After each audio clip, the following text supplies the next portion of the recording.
என்கிட்ட ஆதார் கார்டு இருக்குது, pan card இருக்குது, எல்லா கார்டுமே இருக்குது. ஆனால் ஒரே ஒரு கார்டு இருக்கான்னு செக் பண்ணிக்கோங்க, ஈஸ்ராம் கார்டு. நிறைய பேருக்கு இதோட பெனிஃபிட்ஸே தெரியறது இல்லைங்க. நிறைய பேர் எங்களுக்கே வந்து கமெண்ட் பண்ணுறீங்க, என்கிட்ட இருக்குது யூஸே இல்லை அப்படின்னு.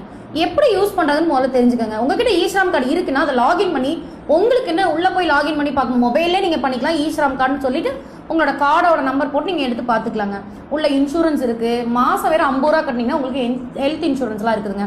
நம்ம தமிழ்நாட்டுடைய நலவாரியம் எப்படியோ அதே மாதிரி தான் நம்ம சென்ட்ரல் கவர்மெண்ட்டுடைய நலவாரியமும் இது. நீங்கள் இந்த கார்டு அப்ளை பண்ணலாலும் சரி, அதில் ஏதாவது பெனிஃபிட்ஸ் என்ன இருக்குன்னு தெரிஞ்சு நீங்களே அதை மொபைல்லே செக் பண்ணி பார்த்துக்கலாங்க. ஈஸ்ராம் கார்டு போட்டு செக் பண்ணி பாருங்கள். நீங்கள் இந்த கார்டு அப்ளை பண்ணணும் அப்படின்னா ஸ்க்ரீனில் வாட்ஸ்அப் நம்பர் கொடுத்துருக்கோம்.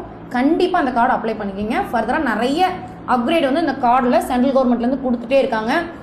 வீடு வாங்க போகிறீங்க அப்படின்னா வீட்டுக்கு அதில் மானியம் எல்லாமே இருக்குங்க. நிறைய பெனிஃபிட்ஸ் இருக்குது. அப்கமிங் வீடியோஸில் இதை பற்றி சொல்கிறோம். நீங்கள் எந்த கார்டு அப்ளை பண்ணணும் அப்படின்னா ஸ்க்ரீனில் வாட்ஸ்அப் நம்பருக்கு உங்களுடைய ஆதார் கார்டு, உங்களோட பேங்க் அக்கௌண்ட் மட்டும் கொடுத்து நீங்கள் அப்ளை பண்ணிக்கலாங்க. சீக்கிரமாக அப்ளை பண்ணி வாங்கிக்கோங்க.